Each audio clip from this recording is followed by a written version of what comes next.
Trump मना करेंगे तो भारत रूस से तेल नहीं खरीदेगा, ट्रंप इजाजत देंगे तो भारत रूस से तेल खरीदेगा। तो क्या भारत की विदेश नीति अब अमेरिका से तय होगी?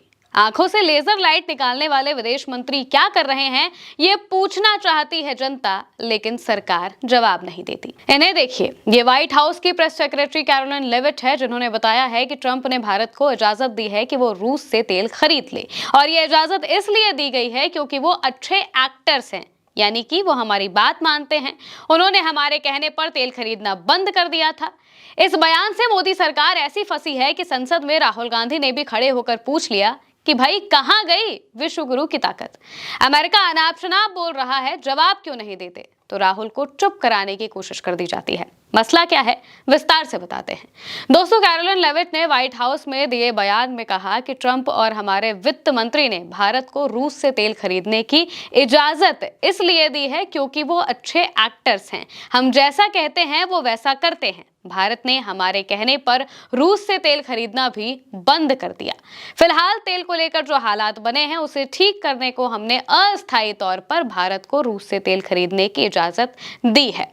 ईरान इजराइल की जंग चल रही है। जंग की वजह से तेल की किल्लत आ चुकी है क्योंकि स्ट्रेट ऑफ होर्मुज ईरान ने बंद कर दिया है। अमेरिका के लिए बहुत बड़ा आर्थिक संकट भी है, और अमेरिका के साथ साथ उन देशों के लिए भी जो देश अमेरिका के साथ मौजूद हैं। और इसी वजह से स्ट्रेट ऑफ होर्मुज का रास्ता ईरान ने बंद कर दिया। जब रास्ता बंद कर दिया तो जाहिर सी बात है कि पूरी दुनिया में तेल के दाम लगातार कभी ऊपर तो कभी नीचे आते हुए दिखाई दे रहे हैं। और इसी वजह से अमेरिका का ऐसा कहना है कि अस्थायी तौर पर उन्होंने भारत को ये इजाजत दे दी है कि वो अपना तेल रूस से खरीद सकता है। रूस का जो सैंक्शनड ऑयल है वो भारत खरीद सकता है, इस बात की इजाजत दे दी है। इससे पहले कि अगर हम बात करें तो ट्रंप ने टैरिफ लगाया था। टैरिफ इसी वजह से लगाया था क्योंकि भारत रूस से तेल खरीदता था, और ये पेनल्टी के तौर पर लगाया गया था। जो तर्क है वो दिया जाता है अमेरिका की तरफ से ये कि रूस इनका इस्तेमाल, इन पैसों का इस्तेमाल यूक्रेन के खिलाफ जंग में कर रहा है, इस वजह से ये सैंक्शनड ऑयल है और जो भी देश रूस से तेल खरीदेगा हम उस पर टैरिफ लगा देंगे। इसके बाद ट्रेड डील होती है। ट्रेड डील के बाद अमेरिका की तरफ से कहा जाता है कि भारत ने ये वादा किया है कि वो रूस से अब तेल नहीं खरीदेगा।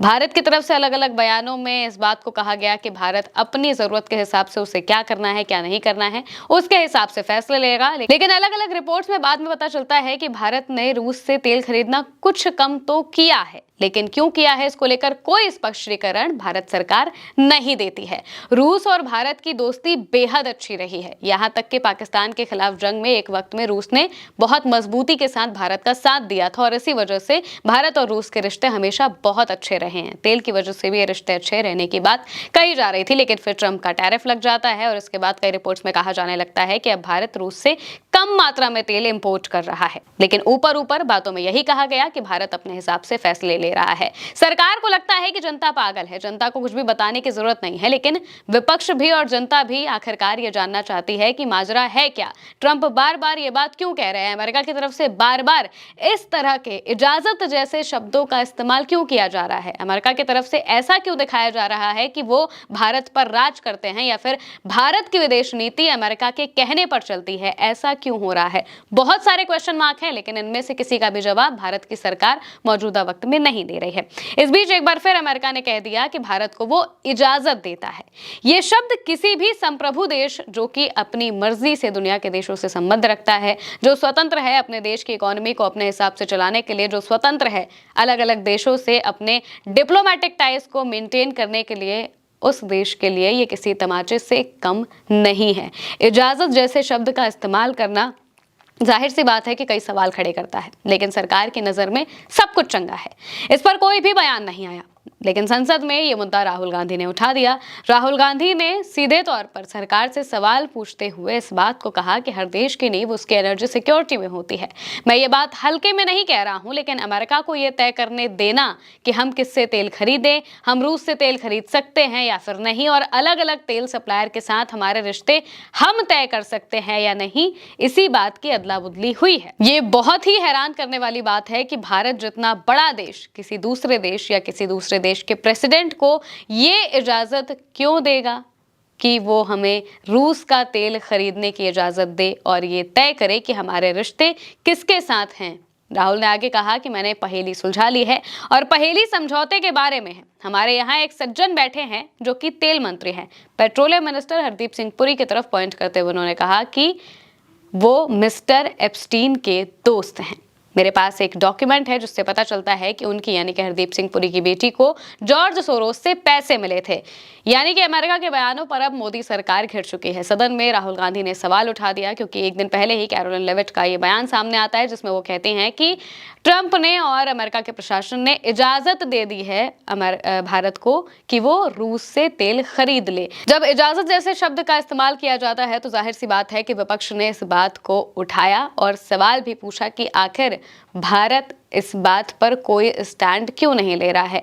ना ही ईरान इजराइल के मुद्दे पर कोई स्टैंड भारत सरकार की तरफ से क्लियर तौर पर आया, ना ही अमेरिका की तरफ से आ रहे इन तमाम बयानों पर कोई जवाब दिया जा रहा है और उसी वजह से सवाल पर सवाल सरकार के खिलाफ खड़े होते जा रहे हैं और पीएम सदन में बोलने नहीं आ रहे हैं। इन तमाम सवालों के बीच में जो सबसे बड़ी खबर है वो यही है कि अमेरिका का ऐसा कहना है कि अमेरिका ने भारत को इजाजत दे दी है कि वो रूस से अपना तेल खरीद ले, लेकिन इसको लेकर भारत सरकार की तरफ से अभी तक कोई भी बयान सामने नहीं आया है। दूसरी तरफ ईरान इजराइल की जंग की वजह से लगातार खबरों का बार आ चुका है और ये कहा जा रहा है कि आने वाले वक्त में भी ये जंग खत्म होने के कोई आसार मौजूदा वक्त में दिखाई दे नहीं रहे हैं। स्ट्रेट ऑफ हॉर्मुज चोक होने की वजह से, बंद होने की वजह से, ईरान की तरफ से वहां पर कब्जा करने की वजह से, उस जगह को बंद कर देने की वजह से भारत में भी संकट बड़े लेवल पर आता हुआ दिखाई दे रहा है और इस संकट से निपटने के लिए सरकार की तैयारी क्या है, ये बात सरकार ने अभी तक पूरे तौर पर नहीं बताई है। लोग गैस सिलेंडर सिर पर उठाए हुए गैस सिलेंडर की एजेंसीज के बाहर लाइनों में लगे हुए हैं, इस आस में लगे हुए हैं कि उन्हें सिलेंडर मिल जाएगा, लेकिन सिलेंडर की भारी किल्लत आती हुई दिखाई दे रही है। कमर्शियल सिलेंडर पर वैसे ही रोक लग गई है। अभी मौजूदा वक्त में कोई भी कमर्शियल सिलेंडर नहीं दे रहा है, जिस वजह से होटल्स बंद होने की बात सामने आ रही है कि कई होटल्स अलग अलग जगहों पर, बैंगलोर, चेन्नई, मुंबई जैसी जगहों पर आधे से ज़्यादा होटल्स जो है वो बंद होने के कगार पर आ चुके हैं और जो छोटे मोटे रेडी पटरी वाले लोग थे उनकी तो इकॉनमी और भी ज़्यादा ख़राब हो चुकी है, वो तो और भी ज़्यादा मुश्किल में पड़ चुके हैं क्योंकि ब्लैक में भी सिलेंडर नहीं मिल रहा है तो 3000 से 4000 के आसपास की कीमत का मिल रहा है, जितनी कीमत वो अफोर्ड नहीं कर सकते हैं और इस वजह से अब आने वाले वक्त में खाना भी महंगा हो जाएगा और अलग अलग तरीके से भारत में मौजूद लोगों को इस जंग की आग झेलनी पड़ेगी। लेकिन भारत सरकार के नज़र से अगर देखा जाए तो सब कुछ बहुत अच्छा है, कुछ भी गलत नहीं है, कुछ भी खराब नहीं है, सब कुछ बहुत सही चल रहा है, लेकिन फिर भी लोग बेकार में ही इधर से उधर घूम रहे हैं। फिलहाल के लिए मेरे साथ इस खबर में इतना ही। आप देखते रहिए उल्टा चश्मा यूसी।